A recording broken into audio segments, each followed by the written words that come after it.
Hi, I'm Minna Huotilainen. I'm Mari Tervaniemi. And this is the very first episode of Brain, Music and Learning. Welcome!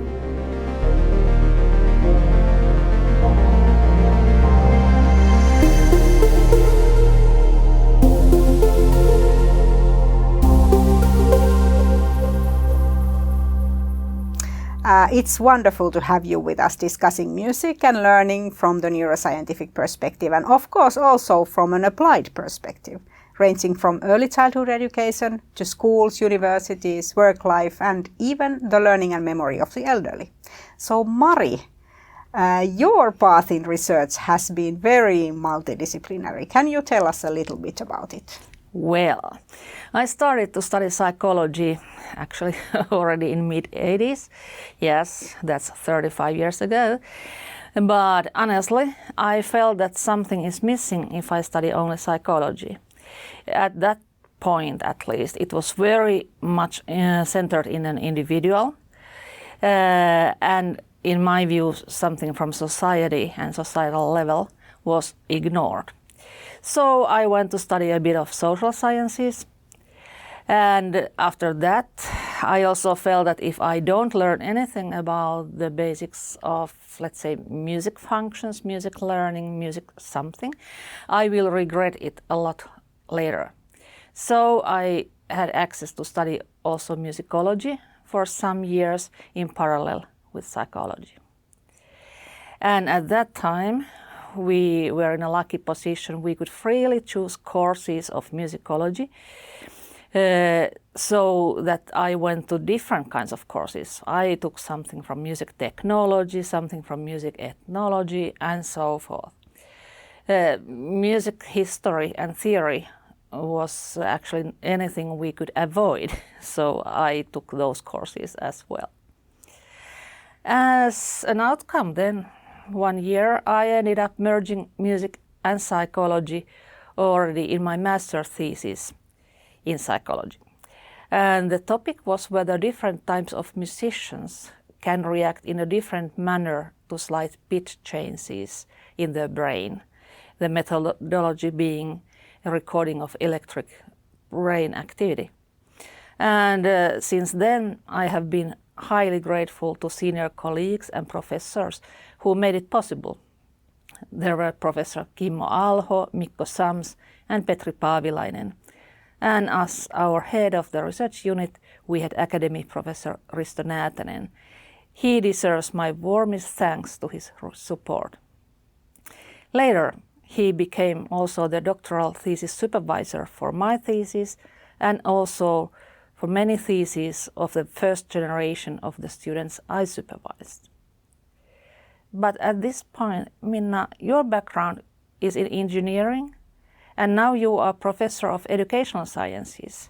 For me, it also sounds kind of interdisciplinary or multidisciplinary. Please tell me a bit of it. Yeah, it has been a long path and I've changed subjects many times. So I was also studying in the late 80s and early 90s. I was studying technology, and technology was actually quite a direct path to neuroscience at that time, because most of the neuroscience labs actually existed in universities of technology, like the one where I was studying. So that was my entrance point to the world of brain research. And of course, I became really interested in how the brain works and studied already for my doctoral thesis. I took courses in cognitive science and psychology and of course methods of brain research. So I have been moving from technology towards cognitive science and from cognitive science towards learning and education. So here I am, taken this long path. Sounds wonderful indeed. Today our current topic is Mari's recent paper in Trends in Neurosciences. It's entitled The Neuroscience of Music Towards Ecological Validity. I think that this paper is very much needed, since neuroscience of music is a quickly developing field. It follows the development of neuroscience in general, moving from laboratories to the real world, workplaces, schools, people's individual life experiences, not only grounding all work on group studies and diagnosis, but also seeing the shades and continuums of skills and behavior. So When this happens in the world of music, it changes the traditions of research in many ways. Can we first talk about the sounds that neuroscientists use in their research? What was it? What is it now? And what is it going to be in the future? Well, not an easy start, but let's give it a try. The sounds we use in laboratory used to be extremely brief, first of all, and very much like single sounds. And now situation is completely different. What's also to be memorized is that all those sound materials, they depend a lot about the brain research method we are using. I described something from the electrical recordings, but always if we use the devices like functional magnetic resonance imaging, then we can also use real music or real speech, which signals last for many minutes. On the other hand, with this functional magnetic resonance imaging, music is every now and then distracted by the noise given by the device itself. Luckily, it happens relatively rarely, so it's not a big thing actually. Like I said, when recording electrical or electromagnetic brain responses, we often had the tendency of using single sounds or brief melodies or brief chords. Luckily, these single sounds even are now closer to everyday sounds than they were when we started our studies. For instance, at that time, we used only simple computer-generated sounds, but now we can also go closer to real sounds in those single sounds. And if I say something about real music, it traditionally meant recordings of music, played at some point from CDs or MP3 or from computers. But now we have also made some recordings when the musicians are present and when the study participants are able to listen to live music. And compared to those isolated computer-generated sounds, this is really exciting. We have made also some recordings when musicians listen to their own recorded performances. To make it even more exciting, we have recorded musicians when they play, but then we are facing some issues, some real problems regarding the data quality. Muscle movements of the performance cause much stronger electric activity than we can ever observe from the brains. So the results are a compromise. That's something we can't avoid. But so if I can still summarize, in the studies, we are now much closer to the auditory environment of any of us than we used to be. We can use speech and music as such without reducing it so much that it becomes not natural any longer. Yeah, that's really interesting. The second topic of the paper is really the persons who get access to participate in the studies. This has changed a lot. I remember when I started, we only studied students of psychology, remember? And of course, lab personnel. It's not a very representative sample of humankind, is it? Can you talk a little bit about your thoughts on the study participants? Well, indeed, we originally had always healthy adult volunteers as our participants. And like you said, in practice, it meant students or lab personnel or their friends and relatives. That was all. And this may sound very narrow-minded, but when starting research from scratches, in a sense, it was an easy and meaningful practice and starting point. But after that, when we learned how healthy adult brain can process and memorize sounds, it was time to move further. About 20 years ago, maybe, we started recruiting children who learned to play a musical instrument. At the very same time, we also started recruiting patients after they had had a brain stroke. There were projects where participants were newborn infants, and there were projects where participants were toddlers.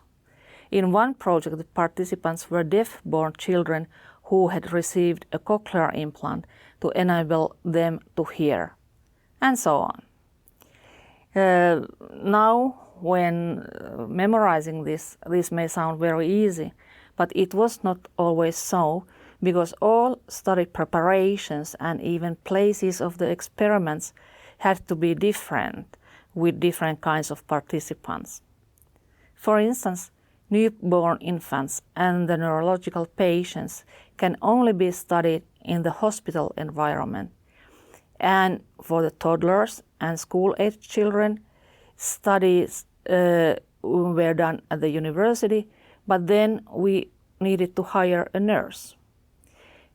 Before these new patient and subject populations, we had always used headphones for giving the sounds, but then we needed to start using loudspeakers, just to give you a couple of examples.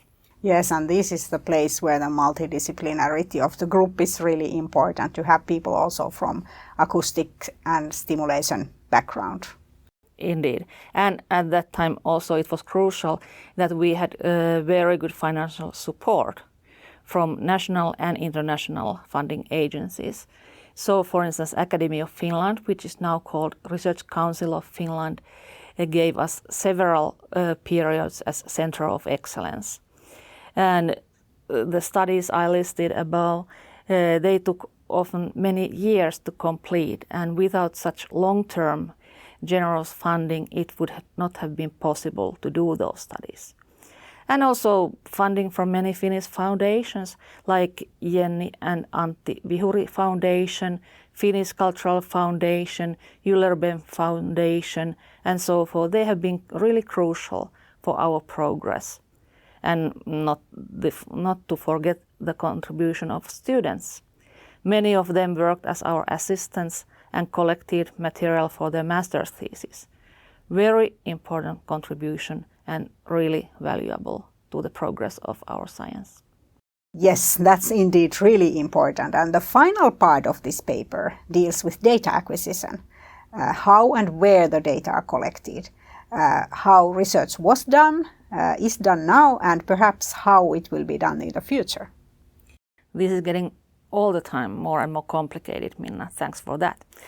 Well, if somebody told me in late 80s or 90s that the brain studies are not done in the laboratory, I would have said that something is wrong in the mind of the speaker. All equipment was big in size, such as the computers and amplifiers needed for the data collection. We had to worry about electric interference. We had a lot of cables and connectors. But what happens now is fully against my predictions.